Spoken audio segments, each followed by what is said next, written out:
कहाँ गई?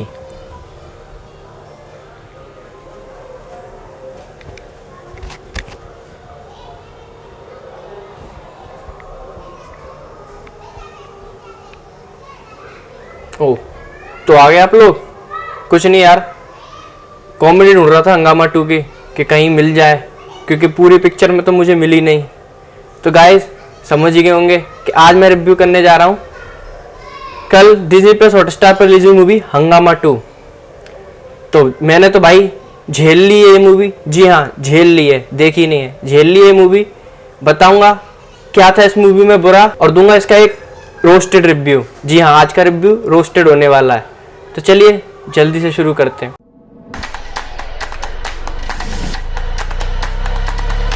Welcome back friends, स्वागत है आपका अपने YouTube channel review by RN में। तो कल मैंने मूवी देखी पजामा 2। नहीं, सॉरी, आई मीन हंगामा 2। वैसे क्या ही फर्क पड़ता है यार, पिक्चर तो पूरी पजामा ही है, जिसमें हमें देखने के लिए मिलते हैं मिजान जाफरी, प्रणीता सुहास, शिल्पा शेट्टी, परेश रावल, आशुतोष राणा, राजपाल यादव, टिकू तलसानिया। और हाँ, इसमें हमें कैमियो रोल दिखाई देता है अक्षय खन्ना का और जॉनी लीवर सर का। देखो, सबसे पहले बात, जब इस मूवी का ट्रेलर आया था ना, तो उसमें जॉनी लीवर सर को बहुत ज़्यादा स्पेस दिया गया था, बहुत ज़्यादा दिखाया गया था, और सेम कंडीशन थी परेश रावल सर की।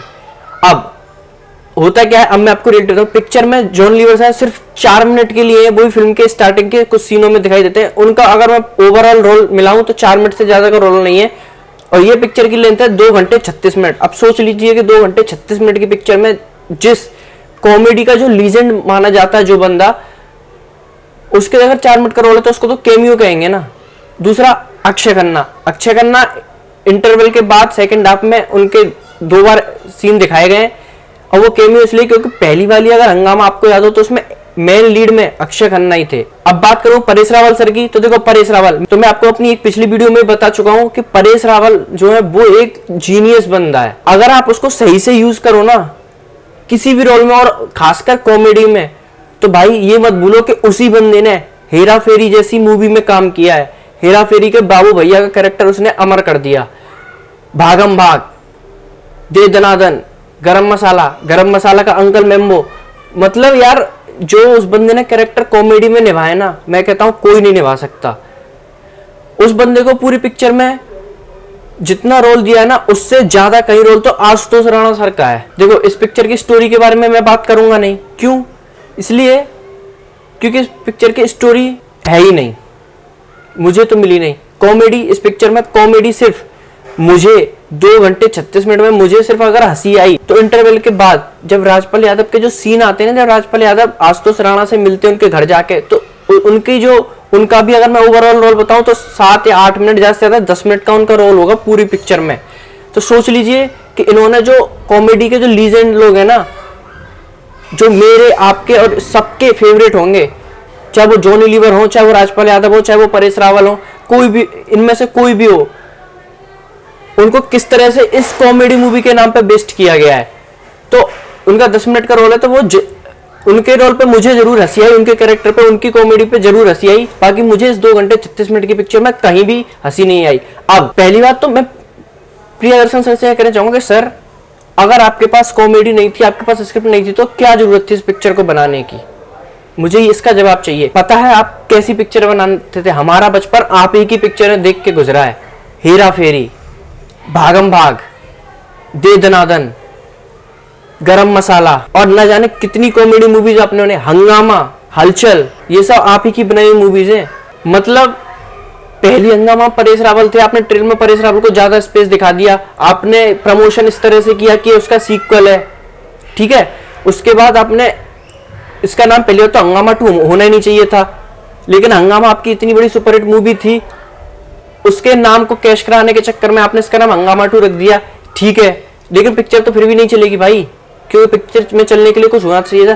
पहली हंगामा, देखो मैं आपको बता दूं, इस रिव्यू को अगर आप, मैं आज वर्डिक्ट बहुत पहले दे रहा हूं, अपने फाइनल वर्डिक्ट इतना दे रहा हूं कि अगर आपने हंगामा नहीं देखी है तो हंगामा 2 की जगह आप हंगामा ही देखना, और अगर आपने हंगामा देख ली है देखी है पहले भी, तो हंगामा 2 देखने की जगह आप एक बार फिर से हंगामा देख लेना। अब बात कर लेता हूं मैं थोड़ा एक्ट्रेस के बारे में। देखो आशुतोष राणा को सबसे ज्यादा स्क्रीन स्पेस मिला है पिक्चर में। आशुतोष राणा से कॉमेडी कराने की कोशिश की गई है, लेकिन कहीं कहीं साफ दिखता है कि उन्हें, हम सब जानते हैं कि आशुतोष राणा किस लेवल के एक्टर हैं। अगर आपको उनकी एक्टिंग देखनी है तो उनकी पिक्चर देखो संघर्ष, तो कहीं कहीं साफ पता पड़ता है कि उनसे भी ओवर एक्टिंग कराई गई है मूवी में। ठीक है, जॉन लीवर सर का मैं पहले बता चुका हूँ, राजपाल यादव का भी मैं पहले बता चुका हूँ। परेश रावल सर, यार परेश रावल सर को पता नहीं क्या करवा रहे थे पूरी पिक्चर में यार। ना तो उनकी कॉमेडी ही अप टू द मार्क जा रही थी, ना उनके पास कोई, पहली बात यार वो बंदा भी क्या करे जब ना पिक्चर की स्टोरी में कॉमेडी है, ना तुमने उस बंदे को कोई डायलॉग ऐसा दिया है जिसपे कॉमेडी आए। अब तुम उसको डायलॉग अगर ऐसा दोगे तो वो उस तरह से उसको एक्सप्रेस करेगा ना तुमने उसको डायलॉग दिया, ना उसको तुमने स्क्रिप्ट अच्छी दी, ना उसको तुमने उसके कैरेक्टर को इस तरह दिखाया, तो भाई वो बंदा भी कहां तक अकेला जूझेगा पूरी पिक्चर में। उसके बाद बात करूं मैं मिजान जाफरी की, तो देखो माना कि उनके पिताजी जावेद जाफरी ने ढोल पिक्चर में की सीरीज में अपना एक अलग पहचान बनाई थी, लेकिन इसका मतलब ये नहीं है कि अगर उनके दादाजी और उनके पिताजी अच्छे कॉमेडियन एक्टर हैं तो वो भी होंगे। उनकी एक्टिंग में मुझे बिल्कुल दम नहीं लगा। परिणीता सुभाष की बात करूं, परिणीता सुभाष ने ये पहली उनकी बॉलीवुड फिल्म है, इससे पहले वो साउथ की फिल्में करती हुई नजर आई हैं। जो अगली फिल्म आने वाली है वो उनकी आने वाली है Bhuj the pride of India Ajay Devgan के साथ, जिसमें शायद वो हमें अजय देवगन की बीवी के कैरेक्टर में दिखने वाली हैं। तो उनकी एक्टिंग मैं कहूंगा कि जितना वो कर सकती थी उन्होंने उतना ही किया है, ना उससे ज्यादा ना उससे कम। बात करूं शिल्पा शेट्टी की, तो पहली बात शिल्पा शेट्टी ने 14 साल बाद बॉलीवुड में दोबारा कमबैक, उनकी जो लास्ट फिल्म थी वो थी 2007 में आई अपने के बाद उन्होंने किया है। तो मैं शिल्पा शेट्टी से पूछना चाहूंगा कि क्या मजबूरी थी इस पिक्चर करने की। पहली बात तो अपने स्टोरी भी प्रियदर्शन सर ने अपनी 1994 की सुपरहिट मूवी मीनारम को फ्रेम टू फ्रेम कॉपी करने की कोशिश की है। अगर आपको हंगामा 2 की स्टोरी देखनी है ना, तो अगर आपको कहीं मिल जाए मीनारम मूवी इंग्लिश सबटाइटल के साथ, क्योंकि हिंदी डब में तो वो अवेलेबल है नहीं, मोहनलाल सर की मीनारम मूवी अगर आपको मिल जाए तो वो आप देखना, वो प्रियदर्शन की ओरिजिनल मूवी थी जिसका उन्होंने यहाँ रीमेक किया है। उसमें आपको कॉमेडी मिलेगी, उसमें आप हंसते हंसते पेट फट जाएगा आपका। अब आप सोच रहे होंगे कि मैं भाई आज पिक्चर के बारे में बात नहीं कर रहा हूँ। भाई क्या बात करूँ जब इस पिक्चर में ना तो स्टोरी है, ना कॉमेडी है, ना एक्शन है, ना रोमांस है, ना स्क्रीन प्ले, ना एग्जीक्यूशन। इस पिक्चर में है ही नहीं कुछ। ये पूरी पिक्चर फ्लैट है शुरू से लेकर लास्ट तक। तो मैं बात क्या करूं, इससे वजह बाकी की चीजों में बात कर लूं ना, तो मैं शिल्पा शेट्टी से बोला की क्यों। और एक और से था, इससे अच्छा हंगामा तो आपके पतिदेव ने कर दिया मैडम, आज से 3-4 दिन पहले। वो हंगामा इससे बड़ा सुपरहिट ब्लॉकबस्टर निकला, ये तो बेकार हंगामा किया। देखो आज हिंदुस्तान की जनता सिर्फ 2 चीजें ढूंढ रही है, दोनों ही चीजें शिल्पा शेट्टी से जुड़ी हुई हैं। पहली, शिल्पा शेट्टी की मूवी हंगामा 2 में कॉमेडी, और दूसरी शिल्पा शेट्टी के हस्बैंड राज कुंद्रा की मूवीज की लिंक। अब भाई इन दोनों में से मुझे तो कोई भी चीज अभी तक मिली नहीं है। अगर आप में से किसी को दोनों में से कोई भी चीज मिल गई हो तो मुझे बता देना, मुझे दे देना, ठीक है। तो मैं भी तो यार दोनों में से कोई चीज तो एंजॉय कर सकूं। खैर टॉपिक से भटके नहीं, आप भी यार बहुत वो मतलब ट्रेंडिंग चीजों पे आपका ध्यान चला जाता है। तो गाइस देखो मुझे अभी तक याद है कि जब मैंने हंगामा मूवी देखी थी तो मेरे साथ मेरा छोटा भाई भी था। तो उसमें यार वो मूवी थी जिसका शुरुआत से लेकर लास्ट तक एक एक सीन हंसाता है।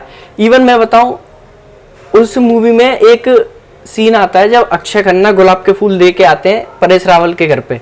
तो परेश रावल का जो बोलने का उस मूवी में एसेंट होता है ना हंगामा 1 में, तो उसे उन गुलाबों को देख के वो कहते हैं गुलाब लाया है। तो इस सीन को भी जब हम भी याद करते थे ना, सिर्फ इस सीन को, उनके इस बोलने के स्टाइल को जब भी सुनते थे तो हम दोनों भाई बहुत हंसा करते थे। अगर वो ये रिव्यू देख रहा होगा ना तो उसे अभी भी याद आ रही होगी और अभी भी हंसी आ रही होगी। तो भाई सोचो, तो मैं तो बस, तो भैया मेरे पास बोलने के लिए इस मूवी के बारे में कुछ है नहीं। इसका नाम हंगामा 2 ना होकर पजामा 2 रख देते तो ज्यादा एक बार को नाम सूट करता कि हाँ पजामा ही है ये पिक्चर। खैर ये था मेरा रिव्यू। और भाई अगर आपको इसके बाद भी अगर मूवी देखनी है तो भाई मैं सही बता रहा हूँ, आपसे बड़ा चू कोई नहीं है इस दुनिया में। मैं तो जो इस मूवी को देखने के बाद जो मेरे दिल को दर्द हुआ है ना, उस दर्द को खुशी में बदलने के लिए मैं अब एक बार फिर से हंगामा 1 देखने जाऊंगा। तो भाई ये तो मेरा आज का रिव्यू फिल्म हंगामा 2 के बारे में। एकदम वाहियात मूवी है। अगर मैं रेटिंग दूं ना, चलो सुन ही लो, मेरी इस मूवी की रेटिंग मैं दे नहीं रहा हूं ना, सुन लो, 0 आउट ऑफ 5, बस 0 दूंगा मैं, 0, 2 0। मिलूंगा आपसे नेक्स्ट रिव्यू में। अगर वीडियो में कुछ अच्छा लगा हो तो वीडियो को लाइक कर देना, और बाकी आप पे छोड़ता हूँ, आपके मूड पर डिपेंड करता है। तब तक के लिए बाय एंड टेक केयर। और मैं चला हंगामा 1 देखने। बाय।